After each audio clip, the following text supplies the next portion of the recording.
What is up, friends? Happy Friday and welcome to NECC Overwatch. My name is Jeff, here with Sam, bringing you our final week of the regular season. You know what? We wouldn't be here without our friends over at Wenzel's Farms. Find your game with Wenzel's Farms Snacks Sticks, that is. No mess, no distractions, just bold protein pack flavor to keep you locked in. Whether you're grinding rank or leading the squad, Wenzel's keeps you powered up. Grab a stick, stay in the game, crush the competition. Wenzel's Farm, fuel for gamers, flavor for champions. Sam, we've got a banger matchup here for Division 3 tonight. Yeah, we got the USC Gamecocks coming in against the #1 and, well, quite literally undefeated, no maps dropped University of Delaware varsity. And, I mean, this is a peculiar situation we're in here, Jeff, because the Gamecocks do have a very, very small percentage chance to upset the Delaware University squadron, but they need to win at a 3-0 in addition to a bunch of other math stuff that I'm just not good at and not going to be able to describe well enough. And then the other side, like Delaware, they have had a perfect season coming into this, so they want to close this out with a quick 3-0, and considering they have not dropped a map, like they are making a case to just move even further up the ranks here. Yeah, let's go ahead and just take a look at those rosters, get an idea who's going to hit the battlefield tonight. But as you mentioned, Delaware have been flawless. They are going for the golden season here tonight. But they're going to have it's a tough ask. The Gamecocks are the second place seed. Coming in with a 5-1 record. So, I mean, it could be the toughest opponents that Delaware have faced yet this season. But if they can conquer this opponent, I mean, we have to start questioning, does this team even belong up in Division 2? Yeah, and then there's even the further questions down the road, because we are looking at, Homecoming is eventually going to get announced, and there's plenty of other events. So what does this mean for the Delaware squad, for further events outside of NECC? This is, maybe we need to consider them into the power rankings somewhere down the road, or, maybe not in the top 10, but maybe somewhere in, 2025. That's still an impressive number to be that. So a lot of pressure on the line here for the Delaware squad and on the Gamecocks to really kind of upset that and give themselves a chance. Not just for better positioning in the playoffs here, but also just to kind of keep themselves, from falling to obscurity. Because when a team like Delaware does this, you kind of tend to forget about the rest of everybody. Because of that, Delaware definitely consider the favorites coming in this matchup tonight. They got first ban as we go into our map picks, and they have ruled out Samoa here for control for map 1.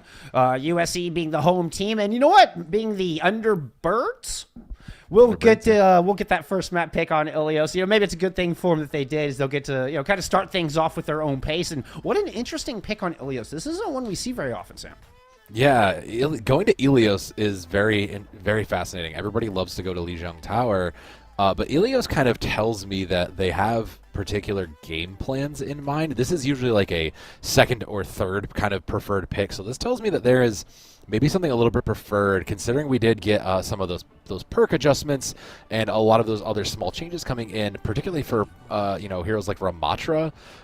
It kind of makes sense to me, but the Gamecocks are going to be showing a dive, which makes sense, and Delaware is showing us a little bit of a mixed kind of an anti-dive with the double flex support.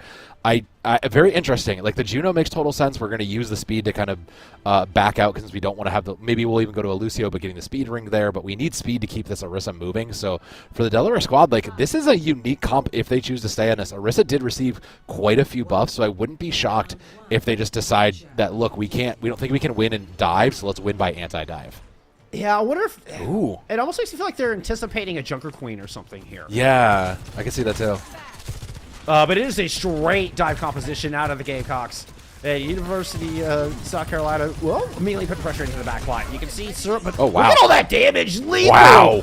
All 600 health gone in an instant. Fortunate to get out of there one piece, but still hasn't topped up. Mako, of all players, the Juno, finds the first final blow and follows it up. First 2 kills, not only going to Delaware, but going to Mako. They're in that back line. I mean, that tells me that they're not putting pressure onto Mako, realistically. Like, Mako's just able to free fire in, and you could see there was support onto the kills there, so that Mako was just able to kind of go uncontested, not needing to heal because Kiriko is there. Those are both very strong healers. Oh, and you can see the... Yeah, just the ability to put pressure down with that speed ring, running into the corner. But Mako gets picked off in transition this time. So Gamecocks are able to kind of elude that initial ground pressure, dance around it, and find that vulnerable underbelly. Now trying to chase down Ideal. Beautiful dash through, making good use of the lack of healing on the other side. And USC will get this flip.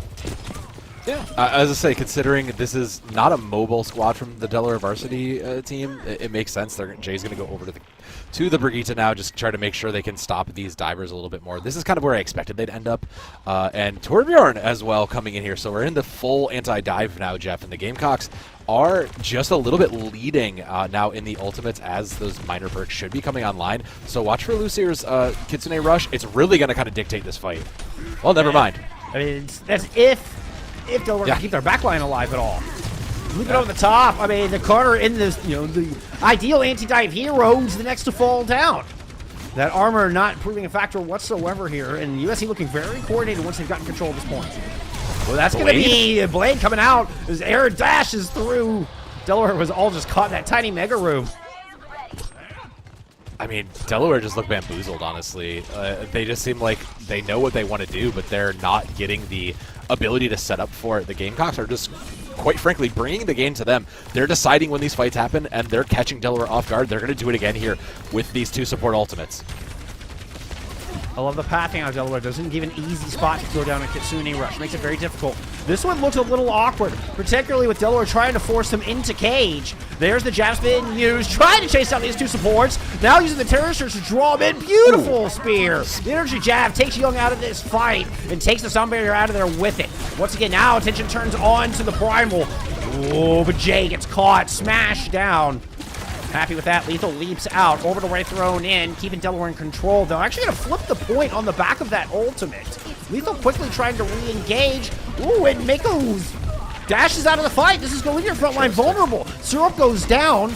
Carter does trade this out. It's getting messy here on this front corner. A little bit of a mistake from USC to give up control at this point while all of this was happening. Yeah, but Delaware also just seems like they wanted to try to readjust and get back here. Now that they have a full 5, they're going to send in Jay with that rally and just keep control. Yeah, beautiful catch onto Lucer. Not able to swift step out. I don't know if they didn't have the cooldown or perhaps just didn't get it out in time. I mean, it all looked kind of questionable. It looked very scrappy. Like Delaware couldn't decide if they were ready to commit to it.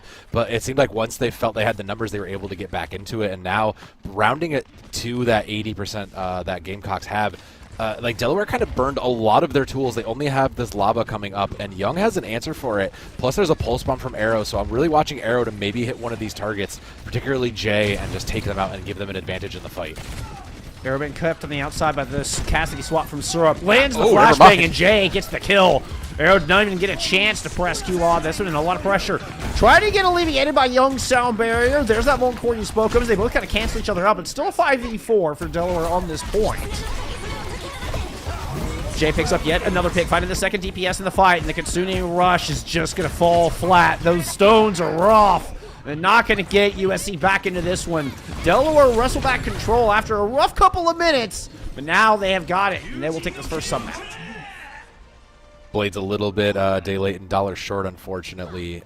I mean, overall, fairly close on the percentage numbers, but I kind of feel like a lot of that closeness was dictated by Delaware just kind of sneaking in moments. You know, they had a couple fights where they looked really good, but in general, the Gamecocks were just, they were in charge of the car here. They were driving where this fight was going every single time. They were setting up where they wanted to have these fights and really not giving Delaware varsity a chance to breathe or, you know, set up their plans. So if the Gamecocks do this again, we talked about the small percentage of chance that they have to overtake the #1 seed. This is a great chance for them to do this. The Delaware are going to come back out on this anti-dive, which, I mean, it makes plenty of sense, but I'm not fully sold on it just with how the Gamecocks have been playing. I feel like you need to give up that Torbjorn. I like the Cassidy a little bit better. I feel like it just had more raw impact value from Carter. I will say they were able to keep Aaron from getting that last blade up. I think if Aaron's able to get that final few percentage and get that Dragon Blade into the fight, maybe it's a different story for USC. So maybe Delaware is just kind of fending off the other team. It's not flashy, it's not lighting up the kill feed, but it's not allowing Aaron to get in and really get much work done either, perhaps? I mean, oh, but Arrow finds the long distance. Set up on this high ground. We'll put the final blow into Syrup, and there's first cap for USC. Yeah, beautifully done from the Gamecocks. They denied that all-important kind of defensive high ground over there where you saw Lethal hanging on, and that set them up to a crossfire for Arrow to kind of take that advantage. And now they have to contest through this choke.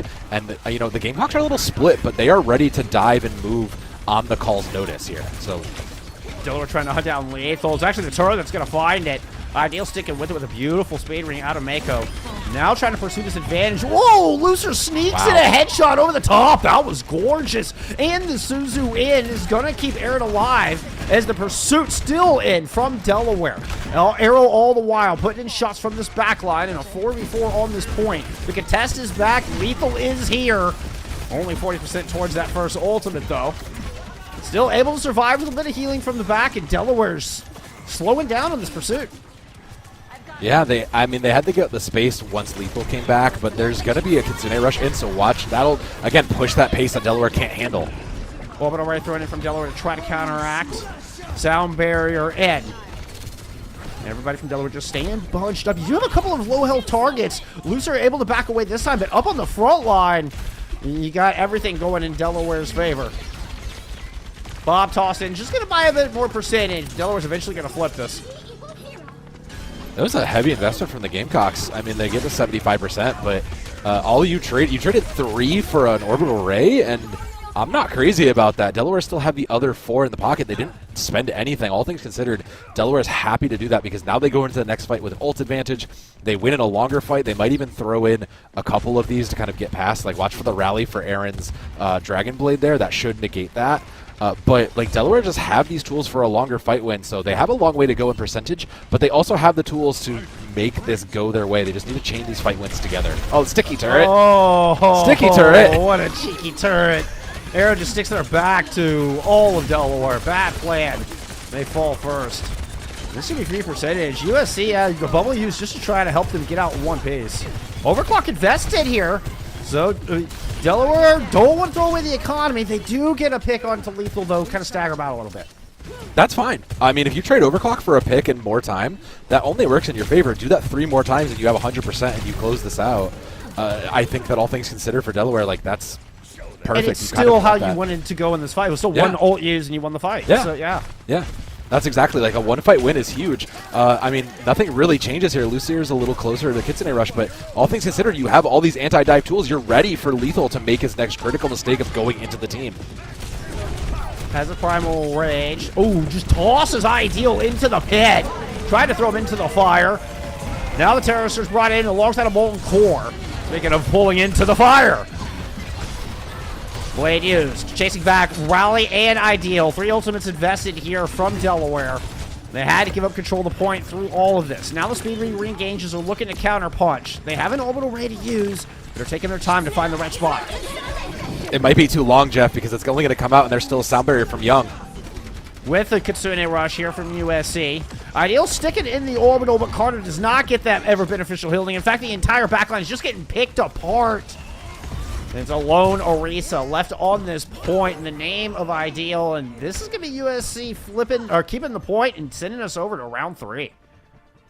Impressively done, considering that is a comp that is quite literally designed to counter this dive. They're handling it well. It shows you exactly why why USC has been deserving of this second spot. You know how they've been contesting for this number 1 and.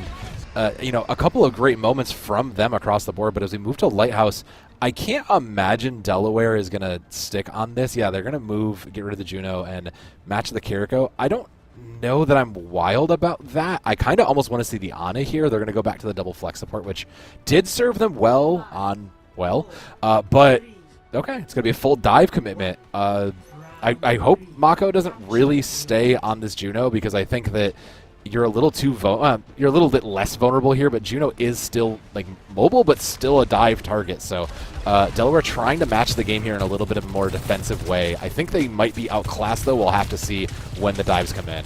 I mean, Aaron's also going to have a lot more access to the high ground than Carter will in this situation if trying to attack that back line. But USC are taking their time here. So far, they're the ones just turtling up. A move from Lethal, but they're already so low by the time they get up there. The Suzu has to be used, and they still don't have the cooldowns to get out of there. Quick step immediately followed up on. And a swift first fight there from Delaware. That was just smack. They didn't even know what was going to happen before it happened there, Sam. Yeah, I mean, it seems like I think they've seen the dives enough now to understand how to read it, and D.Va does a very good job at countering this Winston dive. Like, D.Va, you'll even see it Lethal is going to match, deciding that they can't win the Winston D.Va matchup, so they're just going to play this, and, just well played from them. I do think that Mako staying on the Juno here does give them a little bit of a health and healing advantage in a bigger picture, but you are sacrificing the defensive, so the Gamecocks really are, I think, kind of dependent on Young to build these sound barriers quick if they want to win fights. I mean, so far is leading the sports in ult charge by a narrow mark. Suzu used early. Nice little bait. Oh, but Lucer doesn't make it back up top. Still, here comes the reinforcements. USC keeping everybody alive for now. Arrow low on the outside. Syrup has got the first ultimate in the lobby with this overclock. Jumping down. Haven't quite locked anything in. Oh, but Young falls. Caught by the disruptor shot. 10% away from sound barrier. Arrow finds some revenge and gives the player advantage back over to USC, despite not having that Lucio win the fight. Very low health targets. Everybody's kind of caught there after that self-destruct. Lethal still not in back. Oh, and is not going to get it back. Kitsune Rush traded out on this point with ideal fighting Lethal and Lucer. It's a massive player advantage here for the Hens. Trying to flip it. Eric pulls out a 2v4 blade. Young is going to find Carter with this. Jumping into the Kitsune Rush. Not a terrible idea, but you're still so outnumbered. Ooh, that was a heavy investment from the Gamecocks. You did build up a self-destruct back for it, but Delaware now at 75, almost 80% now. It's going to come down to one fight. They have Orbital Laser up, and Young has that sound barrier. It's going to have to match this, so I'm kind of pressure's on Carter now, because if Arrow hits anything here, the Gamecocks have stand a chance to really close this out and keep themselves alive. Landed a shot, and Lethal's trying to follow up on it, but there comes the orbital, and everybody's going to get topped up. Young finds Syrup before the orbital hits. Self-destruct on the point. Lucer just gets demolished on the outside. Stick lands. Oh! Oh no, Jeff. I mean, Delaware had gotten a couple of kills in that fight. I don't know if they were going to hold on to that, but the sound barrier was there. That's the one that hurts. Because they didn't get a chance to see if the sound barrier could flip it forward. That one hurts a little bit. Hey, you know what? UD so far maintain their undefeated record as far as map wins. Yeah, but I'm not feeling comfy, I don't think, here on that, because that is, instances away from a sound barrier going off and maybe changing a fight. Like, a little C9 is like a sigh of relief in regards. I do think that Young probably maybe even should have popped that a little bit sooner. You're down 2, feels very desperation. You had to anyways. Like, you were going to pop it sooner, but we'll never know how it truly would have played out. Delaware University, kudos to them. They've been flexible in kind of making sure they can adapt their plan to what the Gamecocks have thrown at them. They started out in a, just a traditional raw kind of a counter dive stance, realized it wasn't quite getting the work done, and then went, okay, well, we'll play counter dive with a counter dive, and it really worked out for them once they really got the D.Va in there and started to really put the pressure onto the hit scans and those kinds of backlines. Yeah. It seemed like they kind of broke through and figured out the pieces they need. So, a quick adjustment from Delaware in a well-earned round map 1. It was close, and like you say, it was a couple of instances, and I'm thinking, both ultimates. I'm thinking the blade that was nearly there, the blade that fell short from Aaron at one point. There was a map of the end of round 1, and then the sound barrier there at the very end of the map. Like, if either of those come up just a couple of percentages sooner, I think we're looking at a different storyline and perhaps a completely different score line. Oh, yeah. There's, like I kind of said in the middle of it, there's a very good chance that USC, make this upset. It's still a difficult chance for them to kind of take the number 1 seed away, but there is a good chance that they, if nothing else, steal a couple maps and ruin Delaware's golden season, which is in itself, that's pretty admirable. That is something. But we will go on to our next mode and map. We have an escort, which is... That's interesting to me. We usually see hybrid first, so that will be USC choosing the escort mode. We'll get a ban from Delaware, and then we'll have a map pick. Ban come in. It will be Junkertown out of the pool, and pick is following up shortly to Route 66. Interesting, and especially from what we've seen, I don't know. I expect to see more of this kind of ground game coming out from Delaware. right? And so obviously taking Junkertown out of the mix, you take a lot of the long range sniper, but it also tends to be a map where if you're not playing poke, you tend to play a lot of dive on that map. Yeah, that was kind of my thought when I saw 66. Like, it tells me we want to, we're kind of enabling the dive. You have so many places to protect. Big Earls is kind of the holding point for the A segment. Once you get into the saloon and the second part of the streets phase and B, you have to maintain that high ground there. So this is interesting. This tells me that USC wants to keep forcing the vertical because they showed a lot of vertical. Yeah. It makes sense. That's their comfort zone.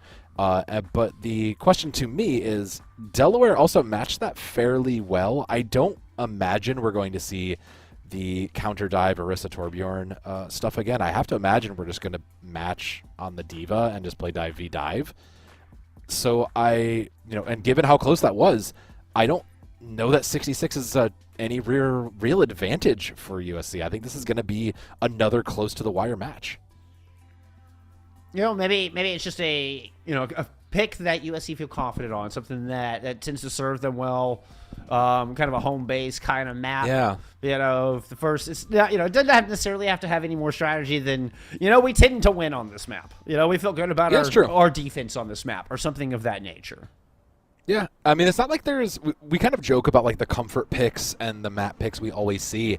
I don't know that there's really one for Escort, realistically. Like, I feel like Escort, we tend to see a lot of Dorado, but I feel like Route 66 is, a reasonably picked map. It's probably the closest thing to the Kings Row of Escort is probably Route 66.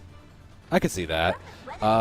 Delaware is going to show us kind of a hybrid of what they had. Jay going over to the Ana now. I did kind of like the Ana a little bit more. I think the Juno got the value from Mako, but the double flex port look was kind of odd, showing off that new dance moves. You'd love to see it. I mean, it felt like a very niche kind of comp.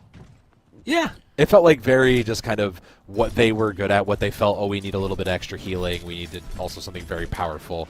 It makes sense. Gamecocks are going to come out in their dive as they have wanted to play. So, again, once we get around this first corner is when we're going to see these first kinds of moments happen.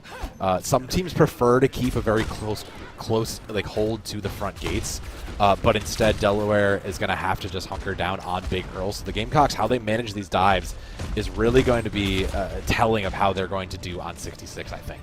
Yeah, and the name of the game here is get on top of Syrup or J. Either will do. But that is the objective from the USC, is try to find one of those two vulnerable targets.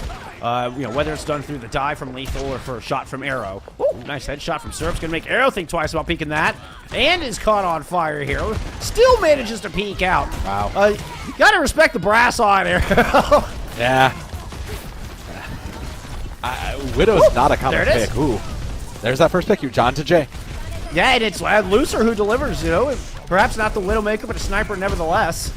And that one is followed up on with a kill onto the tank. And Lethal, assuming they're able to stay alive through that, no careless trades here. And USC very confidently move up and are able to solidify some high ground.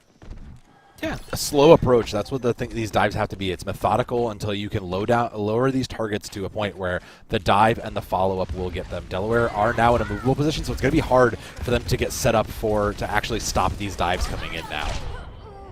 Ooh, Syrup gets a very aggressive angle on the other side.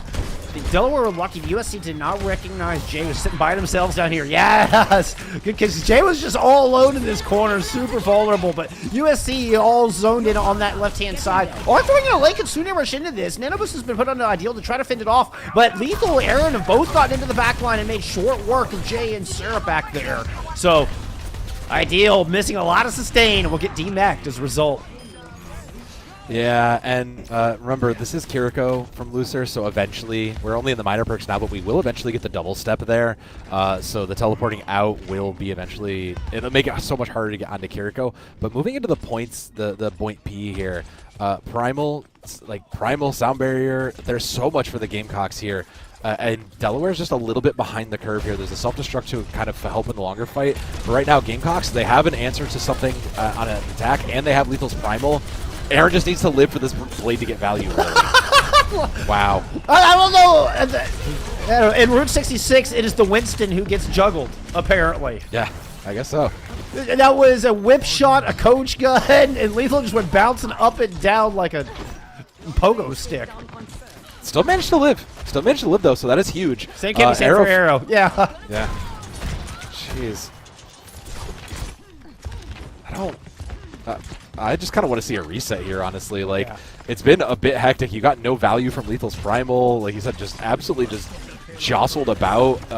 You're kind of, again, looking to Aaron now, but you have to use the sound barrier on the Bob, so we're going to kind of be in the neutral. It's going to kind of come down to Aaron, who's dangerously low, needs to live and needs to get value out of this Blade if there's going to be any hope for the Gamecocks to keep this cart moving. Well, the first step in that is getting a little ground from the word. Lethal was trying to position on top of the clubhouse. Put a bit of pressure down here. Syrup is low, but the heals are good. Oh, that's disastrous. Carter is able to sneak underneath. What you don't suppose is the ninja. Finds Aaron on the other side. And that was the one engagement tool USC's really counting on. They do still have double support. Do they want to try to invest in a 4v5? Not when there's a Bob now on the field. I think he just kind of, we're out of dodge now. We're just going to let the Bob go past. I mean, that's fine, but at the same time, there's still 3 other ultimates on the board for Delaware. You got Bob for free, but you still are going to have to commit the sound barrier or the Kitsune Rush to disengage into this Blade or the Nano. The Nano doesn't really have a great target. That's kind of your only consolation prize. So Gamecocks kind of just need to get 1 or 2 more of these ults before they can really feel comfortable to move. A bit of a high ground check. There's the Nano thrown on the Carter. Classic Nano Blade trying to get on the Young. The sound barrier lands. Aaron turns onto Mako instead. Ooh, the sleep hits though, and Syrup with the follow-up. And Jay says, thank you very much. Let me give you some heals. Ooh. I mean, let's give some shout out to the Ana self nano there, because that did a lot of work to help survive that Blade. You really didn't have Mako to help you peel for that, so Jay did a lot of that work on their own. Considering that's not quite the worst case scenario, you didn't commit Kitsune Rush for Lucier. Like, you kind of need to use this aggressively here. You have to kind of just straight up rush down onto the high ground, but look how protected they are, considering Delaware position has this whole. They have the whole kind of coast side to work around and position around. Yeah, Arrow, tried to get on top of the garage and were immediately met with disaster. Lethal's just tucking tail and running here. Yeah, like, you've seen it for these last couple of fights. Jay and Mako really haven't had any pressure onto them. Jay kind of had to deal with the Sound Blade, but that was it. It's so hard for the Gamecocks to get onto these supposedly diveable targets, considering they're barely even able to get past these frontal chokes with how safe the Delaware support line is right now. The Gamecocks have to just kind of run them down, and it's going to probably cost them 1 to 2 ults to do that if they even can. Ooh. Arrow with the patience, just waiting in the back lines. The rest of the team rotates around, has the overclock. Rally is popped here from the defense. Syrup goes down as the rally comes out. It's a drop down, and there's that Seth Nano once again, giving Jay that resilience, able to survive through those shots from Arrow's OC. Lethal pops the Primal to help survive the tank war up top, though. Still a +1, I believe, for USC in this fight. They drop down to the back, up to the high ground we go. Yeah, but they haven't been able to get control of this high ground on top of the saloon here. That's been so important, and that's been one of the reasons they've gone self-destruct. Okay, bold play. Bold play. Trying to yeet a bomb in, catch something there off the top of the garage. You don't get to see it very often. 15 seconds, one last fight here for USC. And now with Arrow down, that's no good. There's a Bob ready as well, so there's an iron defense for Delaware here, who have already gotten 2 picks. Bob's in. It's as good as done. Yeah, Syrup is able to coach gun away, finishes off Lethal. Picks up 3 there when it's all said and done. God, that defense was so good, Sam. They had Route 66 on lock. And this is a USC map pick. Yeah, that's where I'm a little scared for USC, because this first A segment was arguably a pretty solid defense. Like, they eventually got broken through, but once Delaware decided they were going to play closer and match the Gamecocks, they just understood the map positioning, it felt like. You could see how they just constantly had that coast side, all those high ground bridges just to run through, and even Aaron trying to get on. You maybe get the brig, but you had so many people like Syrup, Jay, and Mako were all there just defending each other, and Ideal was just making so much space, just in everybody's face, just making sure that backline was just able to free fire in, and that's always the sign that a dive really is struggling, is when your opponent's backline is just not is not taking damage, is able to fire, is able to heal without any contest, you know your dive is in a bad position. So Delaware feeling really good here. I mean, they're probably just going to run out on what they just did. Carter eyeing that Echo makes total sense to me, too. You have a little more of an aerial fight. Gamecock's going to try to match the Ashe that was out there. I do like that better. I think the Ashe is better here than the Sojourn. I get Sojourn is there for pick value, but Arrow is on the Ashe will be better for, you know, making sure they can tick down these targets for Aaron or Lucer to take a flank and follow up on. So Delaware going to come out on the double flex support. It's a good look for them. It works. I'm not crazy about the Juno, but when Mako hits those shots and gets picks, I have no complaints. The comparison with the Ashe to the Sojourn is the coach can actually keep the tank off of your fellow backliners. True. Where the slide just gets you out of position.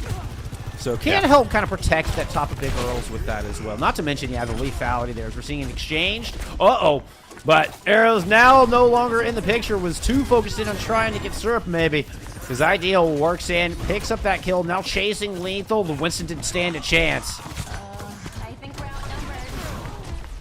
Just methodical. Just picking apart, Jeff. Like, the Gamecocks look good. Their dives have been very good all game, but at the same time, like, Delaware just are so very good. You can see that they're just calling out and focusing targets. And Syrup there has just been kind of the nail in the coffin, making sure, once again, they can just go and hit uncontested. Shots fired, no problems. I don't even think there's going to be time for recontest. Lethal wants to. No, yeah. he wants to. Oh, that's a shame, just though. not time. Probably Syrup, for the best. I mean, look at the ult charge on Syrup right now compared to Arrow and Aaron on the other side. 80% towards this overclock. Currently flirting with this high ground position, entering into the objective. Yeah. And considering Syrup is leading, they just need to get them into a position, one of these high ground angles, where they have some sort of a free sight line on top of maybe Garage. And suddenly they can just close this out and roll this into the end zone, especially because there's 5 minutes. There's no pressure on Delaware to really move quickly. No, they allow USC to dive in to deal a bunch of damage to Lethal. Wow. Then Lethal has to back up and yield all this space. There's no choice. You don't have the health. You don't have the resources. Considering Rush now coming in from Lucer to try to turn all of that. But Jay has one of their own, and here's Syrup on the wide flank, all the way on this other same high ground we saw them defending from previously. But they can't hit the shots. Lethal gets it done in this short window that they had. USC hold for now. Syrup was look, I can be nitpicky here for a moment. Syrup was a little late on calling the overclock.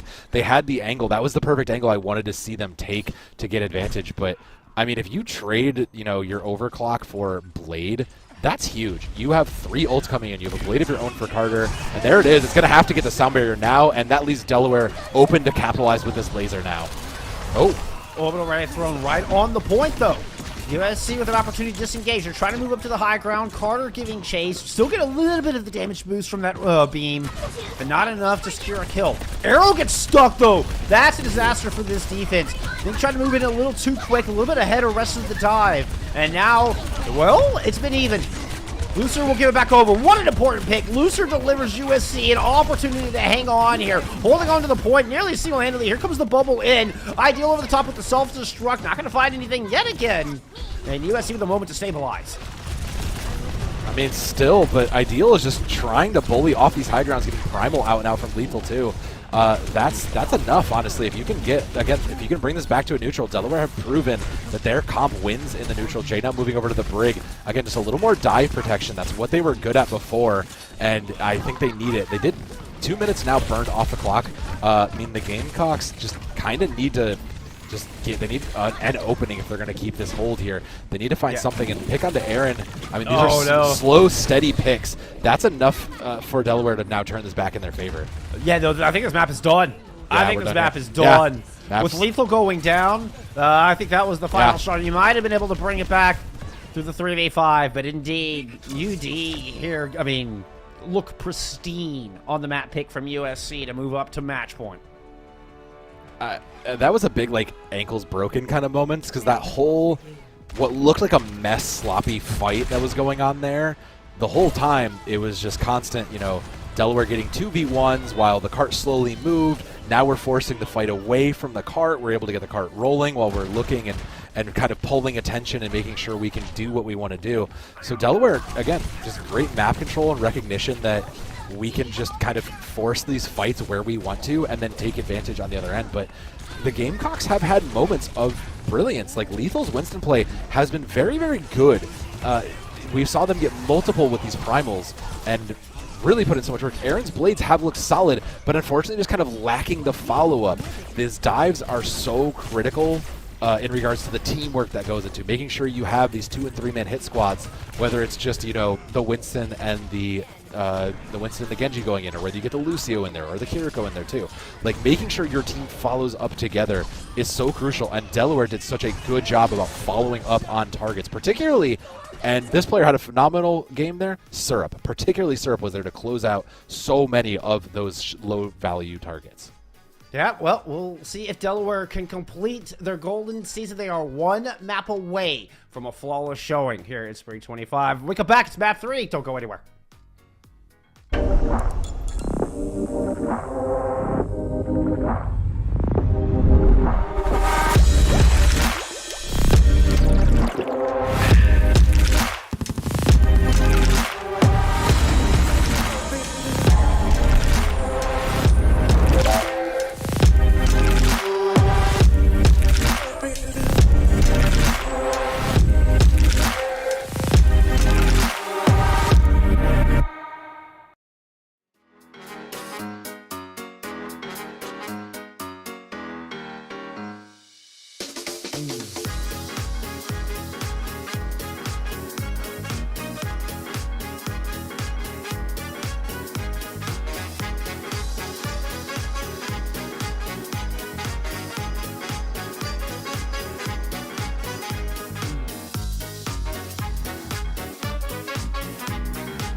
We have returned. It's time for map 3 as we get into Blue Hens up 2-0 over the USC Gamecocks right now. One map away from completing an absolutely perfect, flawless golden season here in spring 2025.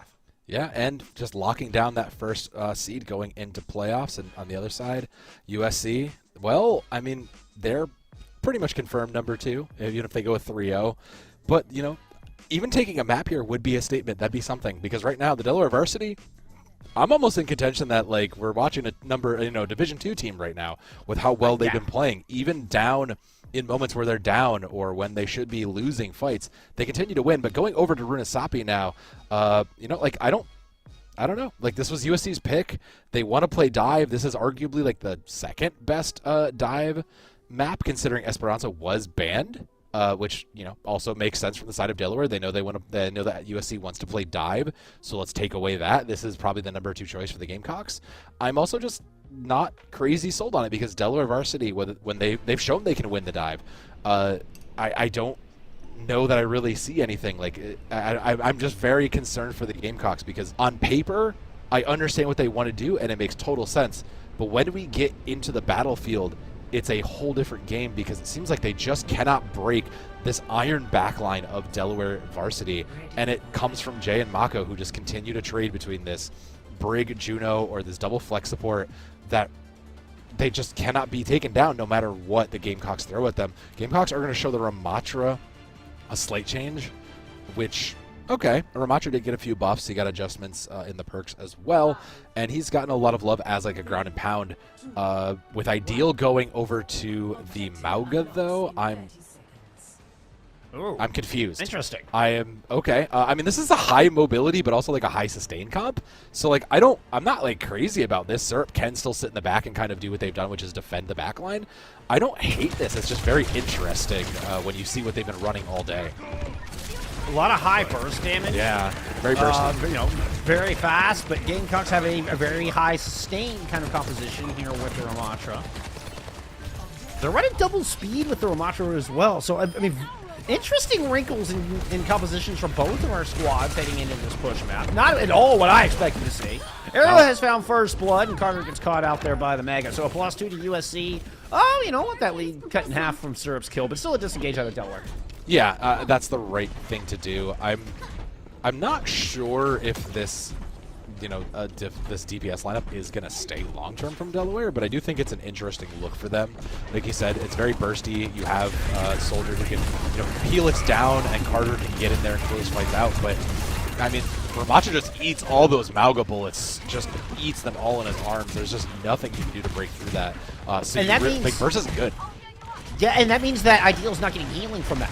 Since it's damage-based, since all that damage is getting mitigated, the healing to the Ramatra's to the Mauga is also being mitigated.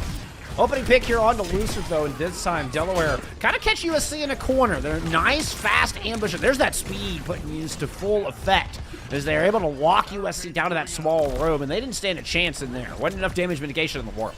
I do like that Ideal is kind of just herding the Gamecocks into quite literally the hen house and just letting the rest of Delaware, just kind of position in around them. That's how they've won most of these fights. It has been just kind of making sure they have their position and then letting their DPS get in the way. So 8 minutes as we're rounding this corner.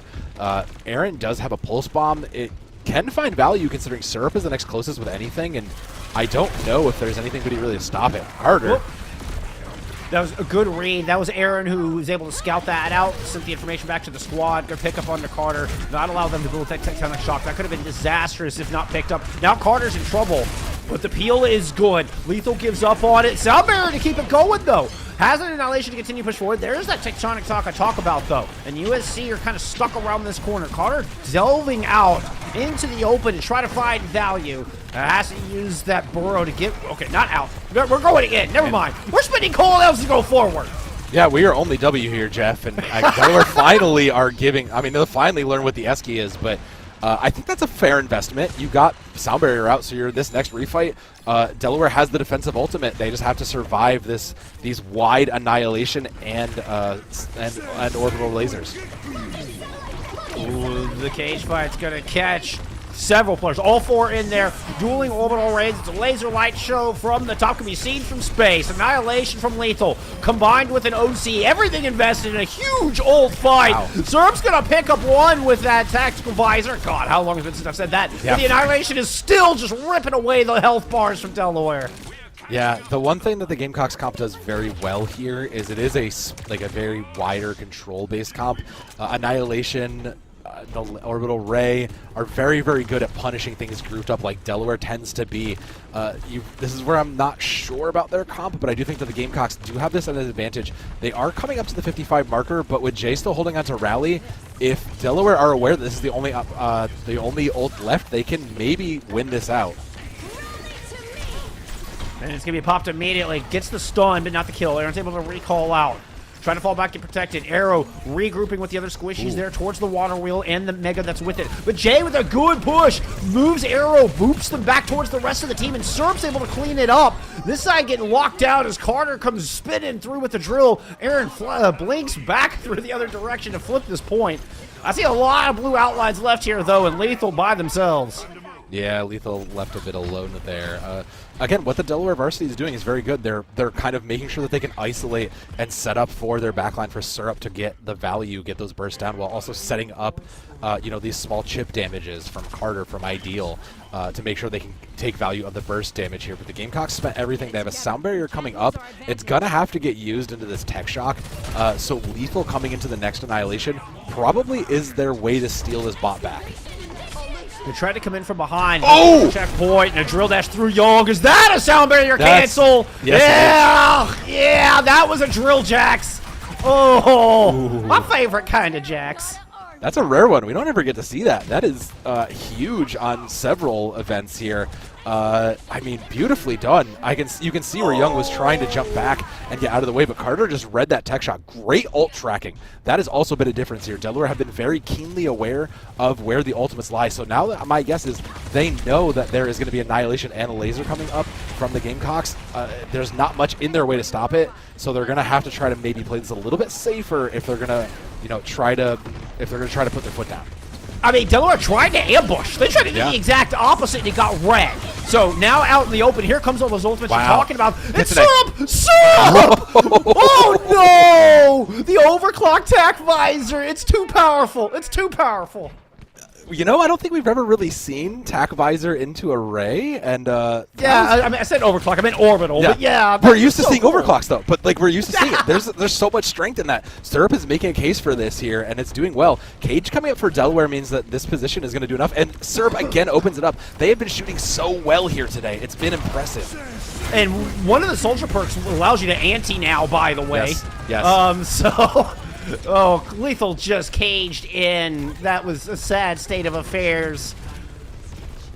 I mean, coming up to the end here, Aaron has a pulse bomb. That's it. This pulse bomb has to find something. There's got to be something from them if they want to hold.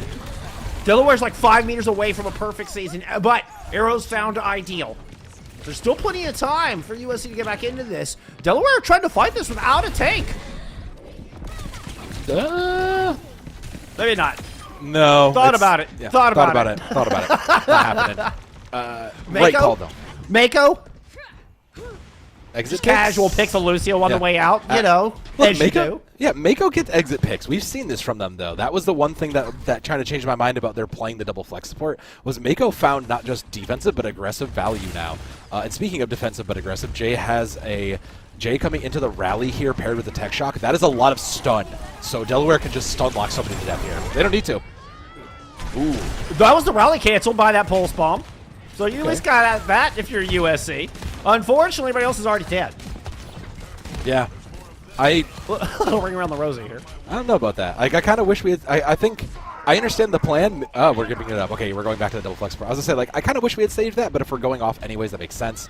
Young has another sound barrier. Young has not had a very successful night with sound barriers, let's be honest.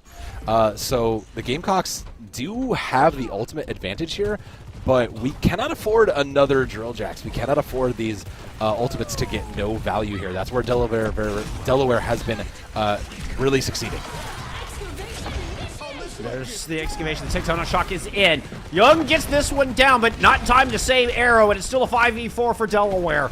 Zerp coming up on another one of those tech visors. The previous one got 3. An opening kill. The rifle bow is good, but Young comes up, and it sounds like music is the way to go. Stronger than the rifle. Lethal's got the Nemesis form. A good sleep onto Ideal as well. Lethal's going to go in and try to finish off these 2 supports on the outside, at least get them out of the fight. It forces Ideal to drop back, and USC have some room to breathe. That's for now. Annihilation's still up, and I hope you don't commit it into the Mauga here right now. That'd be the kind of unfortunate usage of it, but... No, good nade, good nade. Yeah, good nade. Beautifully done. We just need to complete... There we go. I was like, we just need to kill Ideal, and we can get the bot moving. Delaware is coming into several ults, though. I mean, that's another powered-up Tac Visor, especially with these major perks coming online. Syrup is probably ready to make a light show happen again. There's nothing in the way of it. So Aaron needs this Pulse Bomb to stick onto Syrup if there's going to be any hope for them to stop Delaware here.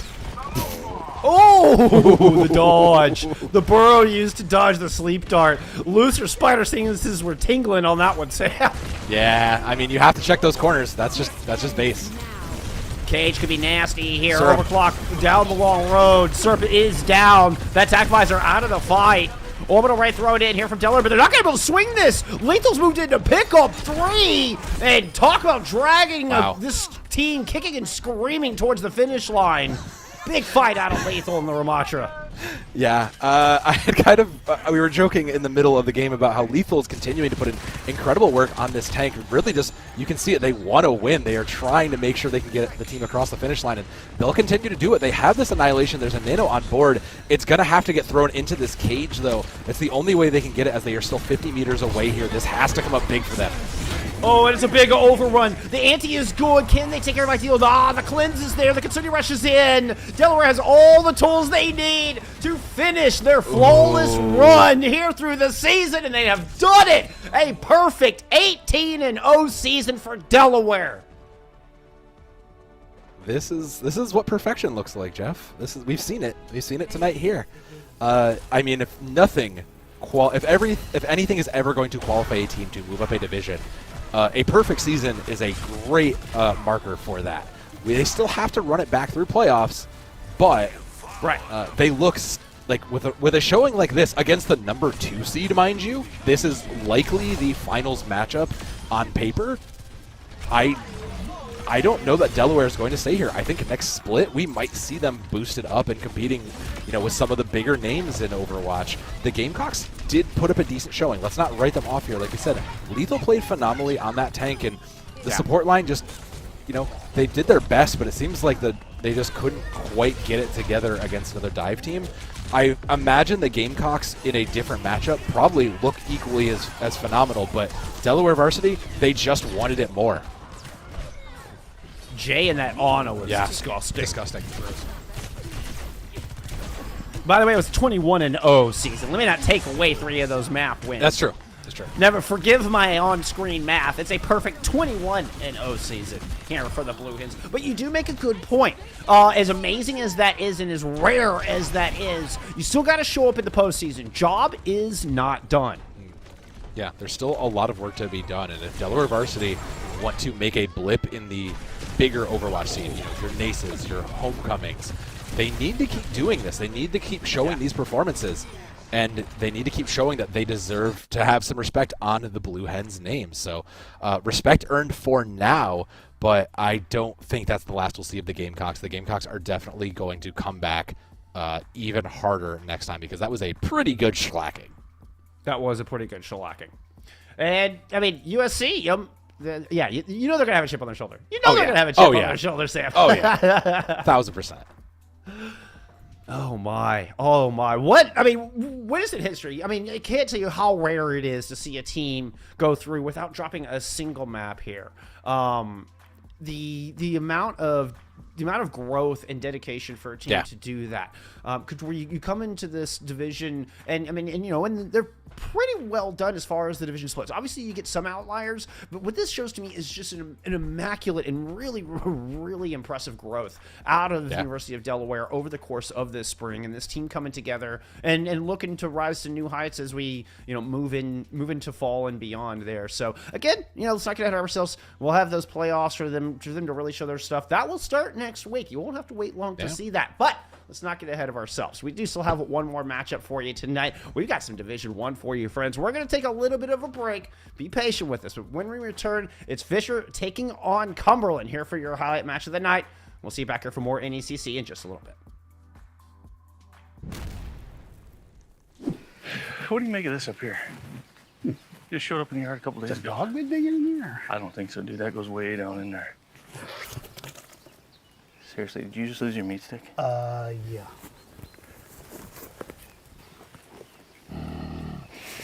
Oh, no. There's something in there, dude. Just leave it. Are you kidding me? We'll just head to the house. Just leave it. The hell with that. Oh, yeah, there's something in there. Want one? Thank you. It was worth it.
Welcome back, friends. We are here for the second half here for some Friday night collegiate Overwatch with NECC. It's Jeff and Sam returning here, and we are about to get into some D1 Overwatch. Before we do that, though, we got to give a big shout out to our friends over at Wenzel Farms.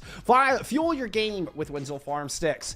No mess, no distractions, just bold, protein-packed flavor to keep you locked in. Whether you're grinding ranked or leading the squad, Wenzel's keeps you powered up. Grab a stick, stay in the game, crush the competition. Wenzel's Farm, fuel for gamers, flavor for champions. Speaking of champions, we got a couple of teams coming up here, Sam, that are gunning for that spot. Yeah, when you look at Fisher Esports, one of the titans of collegiate Overwatch, and Cumberland Phoenix, who have been on quite the uptick here.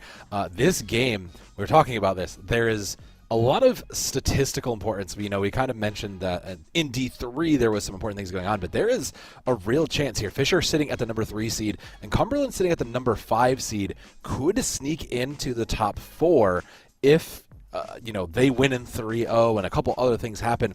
Fisher likely to maintain that third or fourth spot, but they kind of really need this win to cement it because, like I said, there's a lot of stuff going on behind the scenes, but Cumberland could technically make it into playoffs.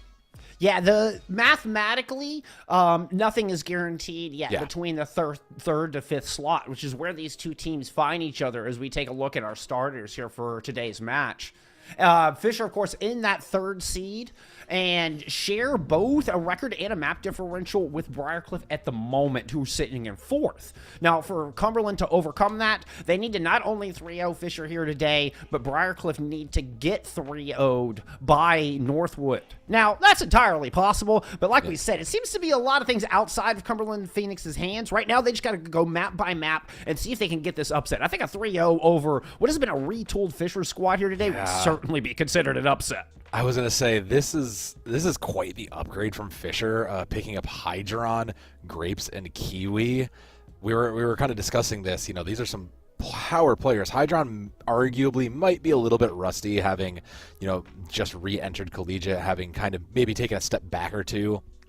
Right, since like Overwatch League days. Yeah, like not the, you know, King Hydron that we're so used to seeing, but still probably in there, so still probably getting a little bit fresh. But Grapes and Kiwi are two upcomers that really are, you're likely to see them make a splash in the upcoming OWCS season. So as we go over to Lijiang Tower, surprise, surprise, this is, again, one of those maps that everybody scrims.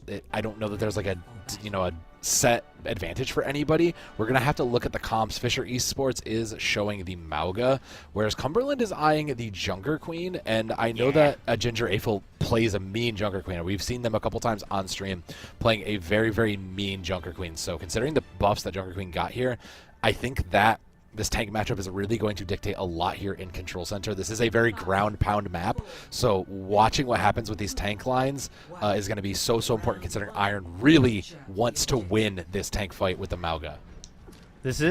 It feels like a very veteran squad, Iron and Hydron with Overwatch League experience, bringing that veterancy here to Fisher Esports, with Grapes and Kiwi likely to be seen in OWCS very next season. And here come the young guns of Cumberland finding first blood. Nodian, he can get into the backline with his hyper-aggressive comp. Oh, but you see, there's the veterancy showing up. Fisher stabilizes in the 3v3, and they win it out to get first cap. Yeah, I was gonna say, Cumberland Phoenix just deciding, look, we're not taking the tank fight. We're just gonna run past Iron when he waddles on by us.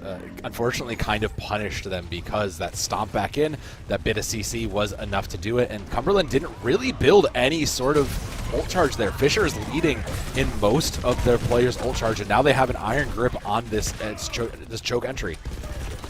Yeah, he could not even make it in. Grapes, of all people, getting the final blow. Not something you expect. I imagine Cosmic and Grapes protecting this flank angle like you're seeing. He can try to open it up that direction. Yeah, it's exactly what's going on. Trying to create a mismatch off that flank. But here comes Nodi, regrouping with Leon Master, and it creates a 3v2 in server room. This forces Cosmic out, and now Cumberland have a bit of space to work with. Puts some pressure down. Iron is going to go ahead and drop that Cardiac. Overrun user, trying to get Ginger. You catch Nodi in the corner instead. You know what? Good enough. But still, Fisher Esports are on the disengage. They catch 2 as they're backing away. Ooh, those newcomers, Cosmic Kiwi, coming in and making a statement. Hydron showing they still got it. Yeah, we talked about the veterancy of Fisher Esports, and I mean, considering that was still in the neutral, no ultimates given in here, they still have it. Pulse Bomb up for Cosmic now. I mean, Fisher is still just coming into all those ults, and Bar of Soap over on the Kiriko built up that Kitsune Rush very quick, but Fisher Esports, they should just be able to overwhelm here considering Cosmic have these flank routes covered. They should just be able to kind of get a pick value on this. Yeah, he can get cleaned off of that left-hand side. Second time, Graves has got their number here on this sub-map. Ginger does make it onto the point. Dancing around, can't quite get it done.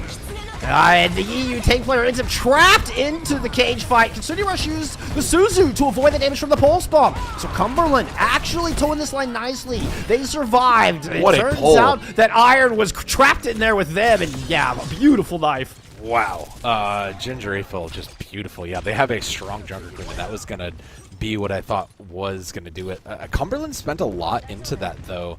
When you look at it, Kitsune Rush is pretty powerful versus the cage, and Fisher has everything else. They have the all-important Sound Barrier as well, so if they move quick, Cumberland doesn't have a defensive. Oh, huge rampage with the Sound Barrier perfectly timed.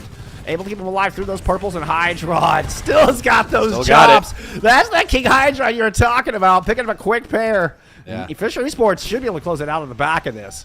Yeah, Especially with a late kill on the Leon Master. Oh no. That's the Sound Barrier, Sam. Blade has to come out from Heekin in a desperate situation just to try to open something up with 3% left to go. Nody's able to kill one with the Tectonic Shock as well. It's a bloody fight here, and Ginger is trying to stall this out with the Sound Barrier landing onto 3. Cumberland are digging deep, and the Phoenix are indeed trying to rise from the Ash late in this control center fight. They at least get control of the point.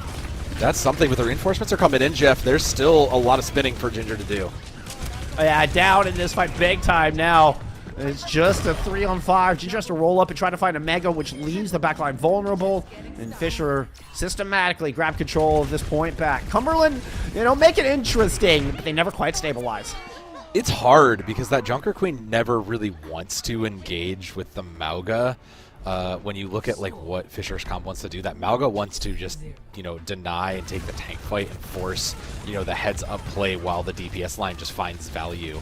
And Cumberland, they don't want to deal with that. And when you look at how these kind of comps play together, Fisher Esports just kind of wins because Mauga just continues to live and doesn't die, and then peels back for his team, whereas, once Cumberland uses both of their speeds to either engage or disengage, they're just kind of stranded, and they're really kind of dependent on the fact that maybe they made a pick. So we'll see if these two lineups stay. It looks like they're going to stay similar here going into Night Market. I don't imagine seeing too much of a change of difference here, but again, Cumberland, this comp really needs to set up some sort of an off angle where they can just avoid Iron on this Mauga. They can't let the Mauga dictate how the tank fights really play out. Iron taking a lot of damage. I mean, it's exactly how Cumberland want to start that off. I mean, you put a lot of poke damage in, so you try to force out some of those cooldowns early. Good opening pick. You know what? Lucio showed up in the kill feed big time today. And it's Leon delivering a second one with the boop on the Hydron. That is the explosiveness that Cumberland Phoenix needs. Starting off with a great 5v3 here. Oh, got to keep Ginger alive through this. The boop out creates some space. Now Cumberland able to pursue with Nody fighting Kiwi. Yeah, I still have a few concerns though, because how you beat this comp is you have to isolate everybody around the Mauga and leave the Mauga for last, and they were eventually able to do that. So Cumberland understands what they need to do. They need to keep poking away and chipping away at the Mauga so he can't, sit there and just kind of eat all the damage and then gain it back. Looking a little bit more fair though, still in the neutral coming up. Cosmic going to pick up the Genji here. So we're basically in a mirror. It's just, again, these tank differences of how they want to approach the fights, and Iron's going to take it right to them if they can. Already some point presence trying to flip it over. Where's Cumberland? They're rotating around. They do come back from the contest and look to hold this front courtyard area, but Ginger has no cover. There's nowhere to go. Yeah. The overwhelm was perfect. And Cumberland just never really got set. It looked like they tried to move out and find some squishies, but it was nothing but empty out there. Yeah, the rest of Fisher was playing pretty well together and utilized the little space they had to make sure Cumberland could never really do it. Forced them in and took advantage now with Bar of Soap and Kiwi both having Kitsune rushes. I think it's going to come down to the later one here. Well, it's going to come down to Nody and Leon Master. Especially with that pick, they have to go now. They need to play aggressive with these ultimates. Fisher are going to just invest first. Fearlessly throwing the Kitsunes into the 45. Nodi gets one with the blade on the outside. Kind of got stuck in the wall there for a little bit, but with a sound barrier invested, Cumberland are nice and on top here. Yeah, I think Cumberland kind of eventually figured out what I was hoping to see out of them. Just let Iron, kind of patrol and stomp and make all the angles, but not really engage with them. And Heekend is going to go ahead and even push the tempo a little bit further here, try to make sure they can move this a little bit more and try to get as many points as they can. But 3 ultimates for Fisher, they should be able to overwhelm, and bye, Heekend. Yeah, kind of left themselves vulnerable on that side after the early 2 investment. for Grapes? Graves gets another one. Hydron just runs back into the spawn. There were 2 people chasing Hydron back here, and oh my goodness. Jeez. Hydron wins the 1v2. Graves gets a double kill. Everything comes up Fisher. Yeah. Again, sometimes just having the skill at the high level is a difference maker. But Fisher did have the ultimate, so that works. Rampage is up for Ginger Aphil now. Grapes has to match it. If Grapes doesn't get pressured out here, Cumberland might just kind of fumble this in a way. So Grapes really needs to live if they want to stop Cumberland, and well, that's one way. Yeah, great opening pick. Grapes falling back, Cumberland rotates to the point. Fisher's just going to let him have it. Try to wait to get their 5th back into this fight before they re-engage. This is also building up time. Oh, for Heekend to get in position. Sound Barrier comes in to match the Rampage. It does still pick up 3. Moving on to the point. Cosmic has a blade out, but only about half health. Dancing around. Heekend's able to get away, but Ginger Refill chains out Iron for another kill in the back. Cosmic comes in to finish off that pick onto Heekend. Kitsune rushing out, invested. I believe this is just a 2v3 left on this point. No, it is a 3v3. There comes reinforcements for Fisher. Hydron showing back up for a big kill, and they're going to flip this thing. It was a bit of a full investment from Fisher, though. I mean, Cumberland is coming into 3 of their next ults, so a bit of a desperation considering it's 99. It was 99 for them. Iron now over to the Doomfist just to make sure they can speed and contest this. Still good for disruption, though, because they need to make sure Cumberland can't play as a full unit if they want to succeed here. Now there's no tank in the way of this Junker Queen, so they have to make sure Cumberland needs to play as a unit here. Same plan out of Cumberland. They're just going to rotate all the way back to the objective. Ooh. Force somebody in. Yeah, Hydron sitting there with a knife. Here comes Ginger looking for the kill. Sound Barrier. The whole team's going to get aggressive. But Iron managed to loop in and find the opening shot. Hydron's going to take down Nodi. It's a 5v3 for Fisher left. Kitsune Rush tossing from bar, so lucky to even get that one out. Doesn't survive long enough to make use of it, though. And this 96-99 fight looks to be going Fisher's way, even though Iron seems to have found themselves off the side. Ginger is low, not going to be able to build up towards that Rampage. Yeah, there's going to be a last second touch, but I don't see anywhere where the numbers are going to be close. Phoenix.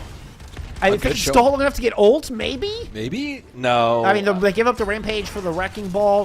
Heekend needs to get here with this overclock. He's got to pick up kills immediately. Is there, but the boop through the window. Ginger Rifle goes down. Heekend does open the overclock up from main.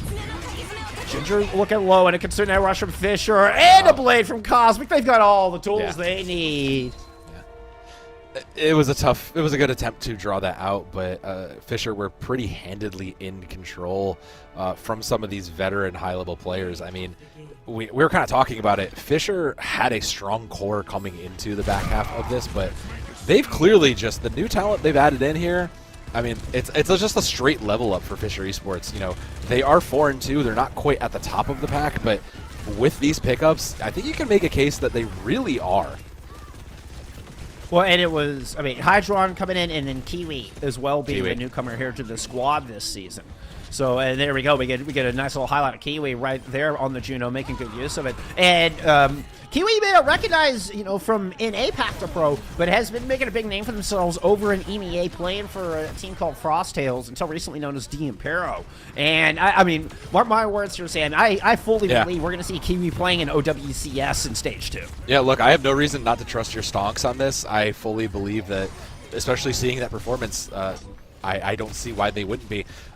I still like a admirable performance from Cumberland Phoenix, though. I don't want to just write it off and say like, oh, Cumberland just kind of misplayed what their comp, versus Fisher, and the comps didn't line up. They didn't really like do what they should have, because Cumberland showed that they can get onto the backline. They understood that they just need to kind of run this Mauga into the ground, make them look too many ways to win it. But it seems like by the time they figured it out, Fisher had already kind of won the fight. They'd already gotten a pick, and Cumberland just never really were able to get what they needed to do in motion. So, thankfully there's several more maps to come, because they clearly have it. I think that's a good point. I think it's the map. I think the map was a big part of it, because I think part of their strategy is to, kind of quick rotation and draw the team in. But on Lijiang, they don't have anywhere to work. They don't have any room to disengage and kind of, push and pull. They kind of just end up with their backs against the wall and get squished by the Mauga comp. So I think a lot of it, I think anything else would be better than Lijiang for them, honestly. Oh, yeah. Yeah, I agree. I agree completely. Like that kind of hyper rush comp really does want to favor like a space where you can come out from the sides. And we do have a map pick in, which okay. Like I don't hate this. It's an interesting one. It looks like our next map we will be going to a hybrid, and it's going to be Eichenwald, which is an interesting look. Typically, a lot of teams like to play dive, particularly in A and B. C is a little bit less so, and we didn't see, we haven't seen dive out of these guys, but we all know they're very capable of doing so. So Eichenwald is going to be an interesting look. There's a lot of side routes you can take, a lot of flank paths. So I do think that Cumberland maybe are looking to try to do similarly to what they did in Lijiang Tower, like just try to play to enable those flankers and then kind of collapse almost like a dive, just let the Junker Queen shout be the kind of literal shout that calls everybody in on a target. It's tough, though, when Fisher looked very dominant, and historically, Fisher has been very good at dive also. But, Fisher banned out Paradiso. So, which is kind of an interesting factor there. Yeah, which is very dive-heavy map.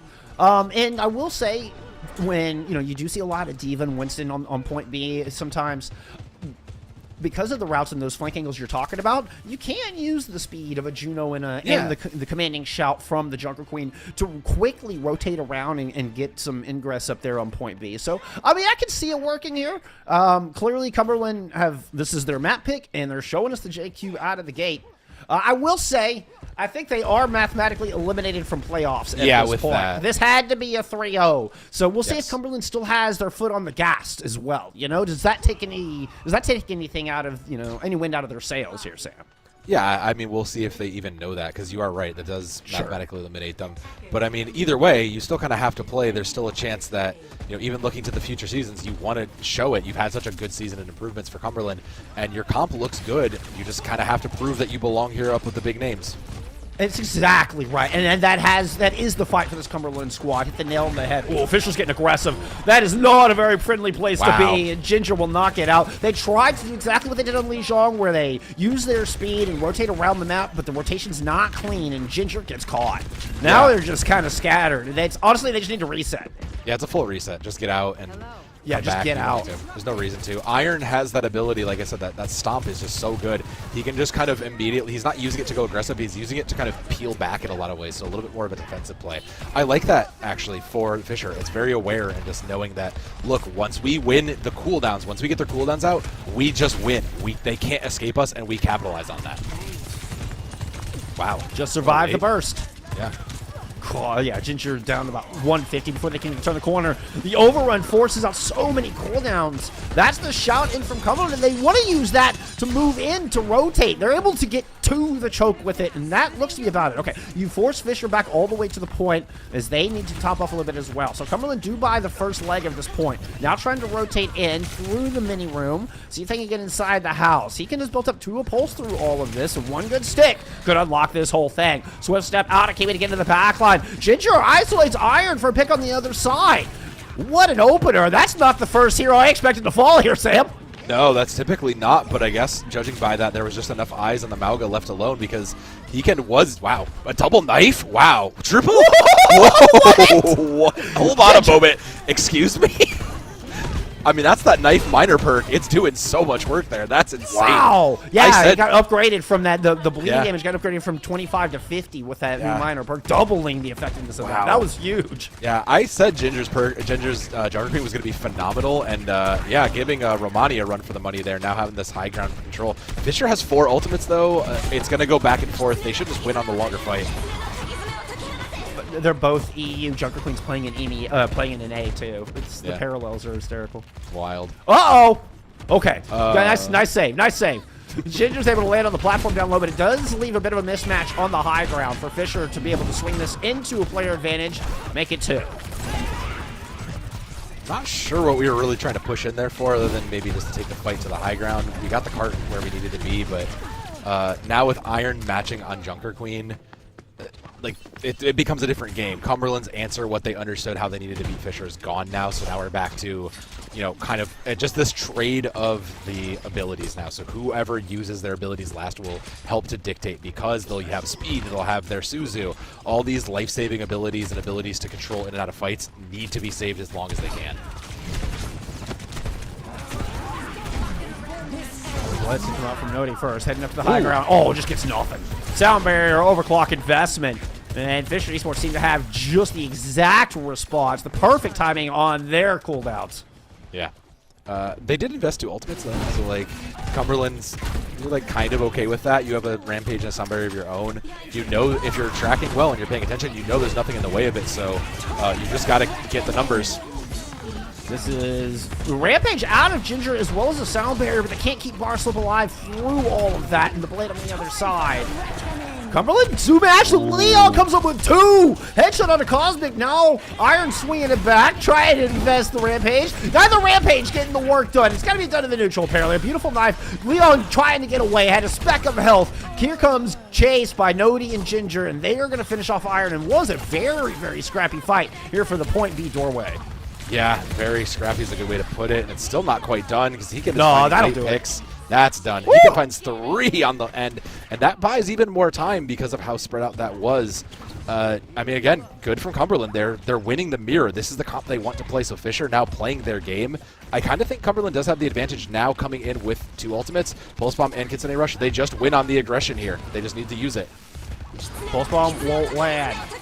Shout already out from the defense. Considering rush invested for both of our squads. Ginger gets boop back dash through. Deleted. Oh, but a boop on the Iron sends them off the side. Still, defense is held. It's too little too late coming out from Leon.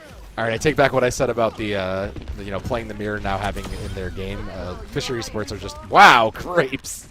Just a little bit better, I guess, in understanding that game. A minute 30 means there's at least a fight left. We're back into the neutral here. Nodi is the closest to any sort of ultimate, but it's being matched by Grapes. So we're basically in the neutral. If Grapes falls early, which they have not yet, it's Cumberland's only way. Cosmic drop down underneath. Ooh. Oh, it's Grapes getting opening pick. Nodi. This Lucio's insane. Yeah, it Grapes? takes down Nodi 8% from that blade. Wow. Iron, Leon Masters now taken out by Iron as well. And this defense looks masterful. Even with getting a little scrappy here at the end. As Ginger is trying to make things interesting. Finds 2, gets the knife in onto the Curie, the Suzu, and the Swift Step forced out from Kiwi. But Graves has got the speed on and is escorting everybody away. The knife to yank Hydron back in. The body block in from Graves, trying to bail out their Sojourn. Wow. Dodges the axe, manages to get No topped way. up. No way! No way. Grapes is a maniac. Grapes, look, we were touting Hydron and all these. Grapes has been an absolute monster on this Lucio. I was gonna save it for a later break, but we'll probably see Grapes in OWCS next year too, as well. I mean, yeah. I mean, Fisher Esports has 4. Cumberland has a blade. We're just kind of done here. This is last fight. I mean, it is an ultimate sandwich between the Rampage and the Overclock. Sound barrier thrown in down low, seeming celebratory. Perhaps expecting Nodi to be a little closer than they were, but this cart's going nowhere. Wow. I mean, there was a moment there where Fisher really seemed like they were losing their footing, and it seemed like they were just going to take the mirror and unfortunately just not, maybe be a little I don't want to say like underplayed on it, but they seemed like they were just going to lose because Cumberland has clearly practiced it a bit more. Absolutely not.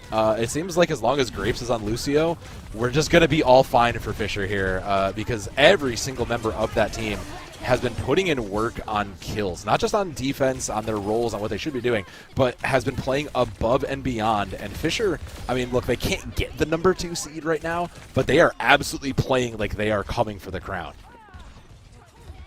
And it was this retake right here. Yeah. That is such a difficult retake out of the defense to come back out of the castle to take the very back of the bridge. The attackers have so much room to set up and kind of clog those chokes in. God, that 2v1 is just wild. That is wild. Oh, Just- oh my grapes. Oh my grapes. Oh, those are some sour grapes, Bull Skunk. Those are some sour grapes you do not eat. Fine those. wine, my friend. I don't Yeah. know what you're talking about. Man, but we talked about how this Fisher squad was just, these pickups really helped them, and I think there's no question. Like I said, they just, this is really going to shake up playoffs. I think when you look at it, like the 4-2 line is probably going to improve to 5-3, and they're going to show here Cumberland on the defense matching exactly what. Like, there's no reason to change it. Fisher know they can win in this mirror. I mean, it's just, again, I'm just watching what Grapes does here because Grapes has been phenomenal, and Hydron's still got those shots. So between the two of them, watch for them to clean up these picks onto Cumberland. Cumberland's been all about Ginger here, leading the charge. He and Hydron both finding early picks. I think that picks on the Grapes, though. What Grapes has been playing means a lot. Ginger is low. I mean, just looks surrounded. Has to just run out off the objective. Not ideal. He gets forced back around. Cumberland trying to regroup on the back of this tower, but Cosmic dashes through, just takes away that space. Now the flank in underneath through the mini tunnel. Draws a lot of aggro. But what is that left on the objective here for Cumberland? That's a dead tank is all that's left. Yeah. Well, like you said, Fisher is doing what Cumberland needed to be doing on map 1. They're forcing, these different fights. They're forcing various 1v1s, and they're kind of recognizing, look, I have a better matchup versus this or that, Hydron getting the Lucio, or, just recognizing, look, we need to send our Genji into the backline to distract Kiri. Just recognizing what they need to do in this comp and executing it a little bit better than Fisher Esports, and then also keeping up the aggression. Look at how quickly they are fighting for control of this all-important castle high ground. Cosmic bouncing between fighting Hegan on the top, drop it down, put some pressure on Ginger there in the middle. Cosmic's everywhere, all at once. And everything, I suppose. Little trade up, Ginger goes down. This defense isn't going to last long. That is a 1 health Nodi in the corner. Actually got the Mega and gets the kill. Okay, you get a 2-for-1 trade at the end. I'm sorry, Nodi. I was not familiar with your game. That was impressive.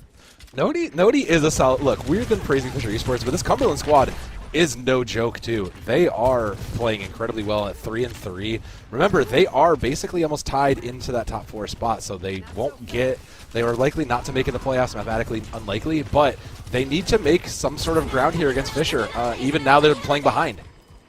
Oh, and I'm very familiar with Nodi in this game. Oh yeah. For any doubters out there. Continue rush out from Fisher, though, and the unrelenting aggression continues. And Cumberland just backing away sheepishly. Nodi tried to stick around. Nodi wasn't going anywhere without being forced out, but Hydron was happy to oblige. Yeah, 4 minutes and probably about 1 fight left. Fisher didn't even commit everything into that. Iron with Rampage is matched. The difference maker across the ultimates, Nodi and Heekend, both have their DPS ults. So Cumberland, in theory, have a few more ultimates, but that doesn't necessarily mean a victory. Fisher has come one from behind before. Oh, and Hydron with an opening pick will shut down the overclock. That's one of those ultimates already off the table. Still, it's a 4v4 here. Blade out of the top. Iron's down. I think we're missing some healing there with the Kiwi getting picked early. That was a nice trade out from Heekin. Yeah, it's enough to hold for now, and Cumberland only spent their DPS ults to do that. So a little bit of time now off the clock, but still a lot of work to be done. They haven't put, they have the high ground here, but the cart is on the other side. So now it's going to come down to what happens with these ultimates. Cosmic has a blade, but you kind of need to save this sound barrier for Rampage. Yeah. And speaking of the rampage, it's one coming out from Ginger first. Leon got the sub barrier down, and maybe got the sub barrier down. Either way, it did not do much, did not last long. And now there is absolutely nothing to fend off the incoming attack, the incoming onslaught from Iron. They're just going to hold on to the old. They don't even need it. They can save it for this recontest, if there's even one. There is a member close, I think. Yeah, I can see. I can I see mean, there's someone one or there. two silhouettes here. Yeah, they'll get there. Barely, and they're not going to last long. It's a celebratory rampage here out of Fisher as they clean up on Iconvalda. I mean, it's hard not to say that this is what we expect from Fisher, though, right? Like, Fisher understand all these comps at a high level. They have some incredible mechanics behind all this, including, you know, look, my standout player of the game so far, Grapes, who has just been phenomenal on this Lucio. It's very easy to sit back and just do, you know, the speed heal swap. It's a very different level to be able to go in and, you know, clean up low HP targets or win duels. And that's, you know, the difference of the support lines here, whereas Landmaster has been playing well and has been hitting the sound barriers when they need them, has been playing phenomenally well, but Grapes is just a little bit that step better. And similarly along the comps. I mean, I think Fisher has their eyes set on the top. May have Yeah. dropped some matches, but that was early in the season. They're getting that synergy together now, and I don't think they're stopping until they get the crown. Can they get the 3-0 here and close out the season strong? We'll find out when we return back on Push. Don't go away.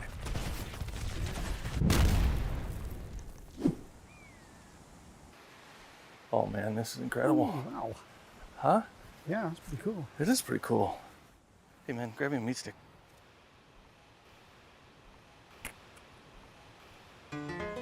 I think I can reach it if I just a little more. Just let me go a little. I can't. Just a little more. I almost got it. Careful! Oh God! No, come on, just reach. Reach. Just grab my hand. Grab my hand. Give me the meat stick. This other hand's closer. The one with the stick is. Oh.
Fisher looking determined and dominant here, 2-0 over Cumberland University in our final match of the regular season here on broadcast. Looking to close out the season strong, see if they can complete with a 3-0 sweep. Cumberland have chosen, well, they'll get map choice. I don't want to spoil it for you, but they'll get map pick coming up here, Sam. Yeah, they will get map pick here, and we'll have it in just a moment, which you know, is kind of expected. Is going to be Esperanza. We did ban away New Queen Street, which is, you know, we were talking about this. I think I was talking about with this to Tryhard Ray. Like, no one picks this. No one picks this. Yeah. Rarely. We've had one maybe all season, but like it's kind of expected. You know, the question I had was for Esperanza. Like, it's kind of the most divey map that you can play for push. So you can run the Junker Queen here. It's still very good, but I'm wondering if, you know, if there's like another angle, maybe we're trying to lure Fisher into taking the dive angle to maybe try to capitalize on that. I'm a little curious because this is obviously the preferred map for a lot of these collegiate teams. This is probably the most scrimmed for push, but I'm very interested to see because this is, again, like I don't know that this gives Cumberland a distinct advantage, but I do think that you know, it is their last hope, so they have to take whatever is most comfortable for them.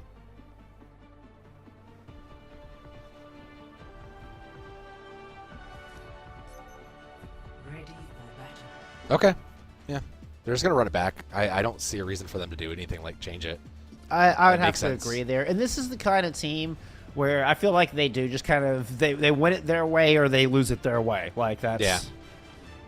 I mean, it's not a team that I remember, you know, making a lot of comp swaps or trying to mirror a lot or, you know, try it. Yeah, they play their game. That is just the Phoenix. I mean, look, for all what it is, like I've been, you know, I've been hyping him up, but like Ginger plays a phenomenal Junker Queen, so I don't see a reason to get off of that. Back to the Mauga though for Iron. We know how this dance has gone in map 1 though, so hopefully Cumberland learned on match point. And what we talked about there, the problem on Lijiang is not having the room for this comp to maneuver around. So we're looking for Cumberland to try to avoid the stomping from the Mauga and see if they can find some weaker targets on the outside. Looks like Cosmic is the focus, and First Blood goes to Cumberland. Excellent! Beautifully done. Unfortunately, they left Ginger a little caught out inside the bakery, so things are going to get messy here for the back of this first fight. Iron is low. Potential for Cumberland to swing it back if they can lock down the Mauga. Trying to, but the healing is too good.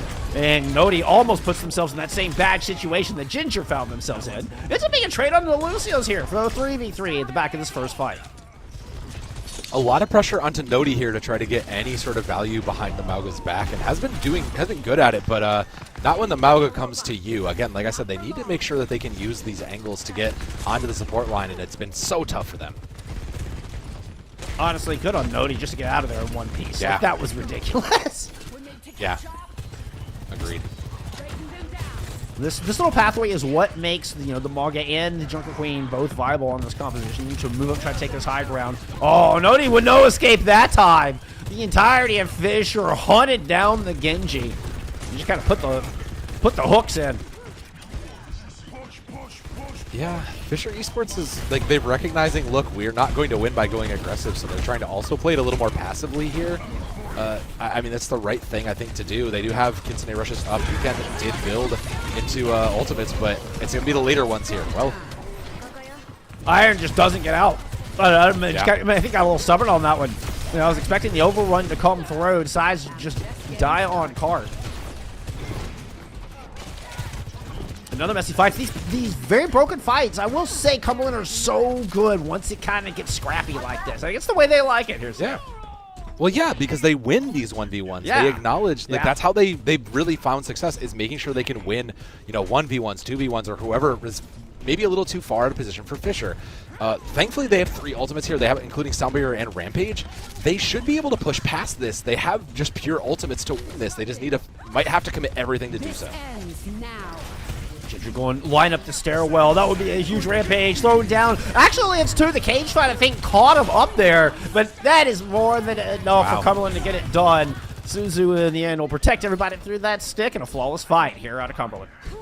Beautifully done, and not too much committed to. Rampage and Overclock is really big. They will get the initial point there. They're probably going to get this initial point. One last recontest coming in. Nodi has Blade. Pair that with a Sound Barrier to keep him safe, and we just need to make sure that Grapes doesn't get to live here.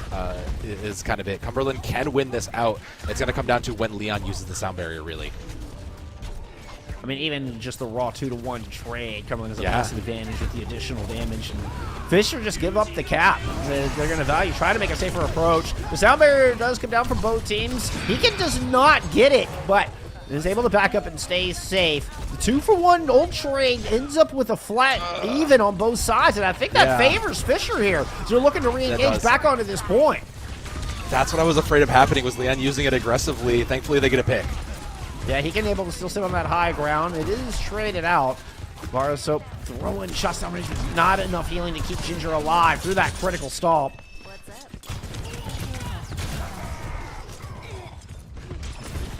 2 for Fisher. Yeah, it's just some cleanup here on the back of this point. A late stagger on to Nodi, so. Yeah, definitely Fisher winning that one out in control. They don't. They do give up the cap though. They give up that checkpoint importantly. That's fine though. They know they can win it back. That's what I was afraid of the Bull Skunk, was like Leon using that aggressively and then just the sound barrier nullifying basically both, because you went in to give it to protect Nodi, but Nodi can't get value. Now Fisher have the ultimates, they'll have Hydron, and he is a dangerous shot here with this angle.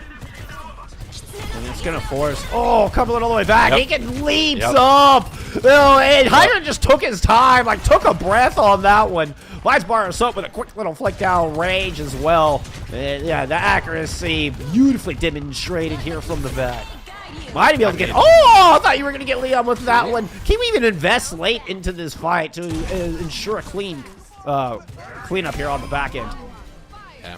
I mean, well, Hydron just was uncontested there. There was no Nodi to get in the way, so like you said, it was just Hydron just sitting there like a turret, shooting range, easy to use those mechanics to their abilities.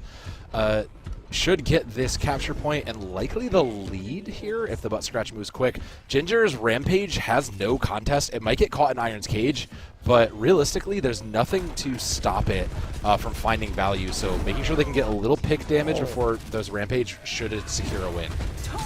They were 5 centimeters away from protecting that lead. That's 3. Yep, the cage is up though, and no one's able to get in past that extra shielding.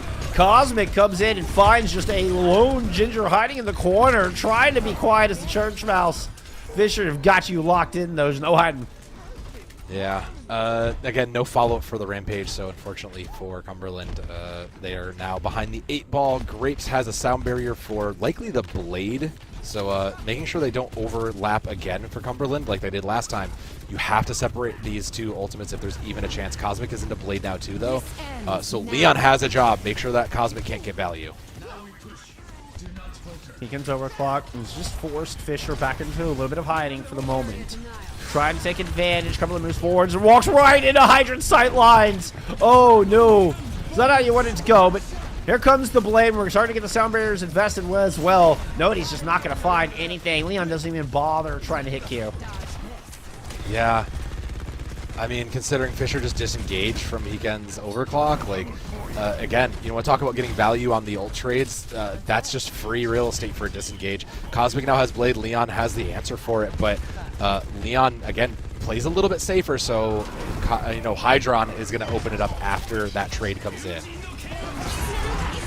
Leon does land it onto all 5, but here's a consistent rush on top of it, and Hydron's, there's that extra layer. Wow. And the icing on the cake here for Fisher. Could just complete this 3-0 here today. Into the back line, a low Ginger's not going to last long. And 4 strong. Fisher have their eyes set on this cap. It is the neutral. I mean, Bar Soap has Kitsune Rush. Oh, never mind. There's no touch. There's no touch. Never mind. I say Kitsune Rush was a day late and $1 short. Wow. King Hydron puts the nail in the coffin with that shot. Oh, poor Leon Messi never got close. I mean, that was... that's Fisher. We're looking at like the peak Fisher again. You know, we've always kind of acknowledged that Fisher has been one of those kind of pillars of the Overwatch community for the longest time. You could argue they maybe fell off a little bit, depending on who you ask. Maybe they had a few low points, but like, we're back. If you're Fisher, we are so back, baby. We are ready to come for the crown. We are ready for everything that lies ahead. NECC for the homecoming and for playoffs. Like, Fisher look like a team that could give Northwood and ISU a run for the money now. They really do. And, you know, you're talking about, you know, falling off. I mean, every school has a transition period. Every school has a rebuilding year. you know, and when people graduate, and you rotate out players, and you kind of got to find that same synergy, that same core, that same strength and power that, you know, you're used to having and seeing behind your name, and I think Fisher have found it again. This roster does look so good, and it might have taken them a little bit to find their synergy, but again, those 2 losses you're seeing in the top left side of your screen, those are in weeks 2 and 3. I mean, it was very early in this semester. Yeah, and look, it's easy to say Fisher's a great team and just kind of write off a loss for Cumberland, but Cumberland put in a very strong performance as well. We are not done talking about the Phoenix here tonight, sir. Oh yeah, no, there's plenty to be proud of from Cumberland across every single role. Ginger continues to be a dominant tank player. You know, I could see Ginger ending up on like a team for like an OWCS, you know, with a little more practice, or a contender, and to face at Masters or something like that. You know, Leon was phenomenally playing well on the Lucio. You know, timing for all those ultimates were right there, and Nodi did a fantastic job about keeping this Fisher backline you know, just distracted and really trying to deny them the ability to do anything. The pieces are all there for Cumberland. Like you said about Fisher, they're just kind of building still. They just need a few more chances to really put this team in a perfect position. And I can't wait to see what this Fisher squad does as we have these playoffs right around the corner. Playoffs start next Friday here, y'all. You don't have to wait long. We'll get to see what they're capable of. But I do want to make one more point. We'll end highlighting and glazing Fisher. Easy to do, very impressive performance. Yeah. But I do want to say, we talked about, do Cumberland belong up here in D1? This is a team that I think got a little slept on previously, both in Face It and in the collegiate circles. You know, we're getting placed in in D2. We're playing in Face It Advanced, and you're just waltzing all over people. Yeah. And so now they finally get to come up here and play with the big dogs and show us what they got, and they look like they belong. I mean, you highlighted a bunch of wonderful players. That DPS line, Ginger's awesome on the front line. That DPS line's really nasty. I mean, just really explosive. I'm anxious to see them grow more. Cumberland does need I think a little bit more time to kind of to stew and incubate and find their strength. But I don't want to leave without this glaze on a Fisher that is so easy to do with what we saw here tonight, Sam. Oh yeah, I mean, Fisher, again, like, we're so back, baby. Yeah. Like, amongst the 3 squads that Fisher has, this Fisher Esports is just a dominant. Like, the picking up even just one of these, multiple new players, you could make a case as like enough to kick Fisher up a level. But then add on this incredibly improved support line of Kiwi and Grapes, the fruit back line, I guess, as I'm now going to refer to it. But like, then add on Hydron, who is still a phenomenal player, still has the chops. Fisher Esports definitely has the chops. They definitely have the talent, and they definitely they're hungry. They're hungry, Jeff. They want to go back to the top. They're professional fruit ninjas. That's what I'm hearing. They're professional fruit ninjas. Yeah, I buy it. I see nothing wrong with said sentence. Woo! All right. Well, you know what? That closes out our regular season here for spring 2025. Postseason around the corner. I can't wait. Yeah, big shout out to G-Full Vincel Farms for helping us out all season long. We couldn't do it without him. Big shout out to all of our team, from everyone here at NECC, from Carol and Hippie behind the scenes, from Sam and myself. Thank you so much for hanging out with us tonight. We will see you in the postseason. Bye, friends.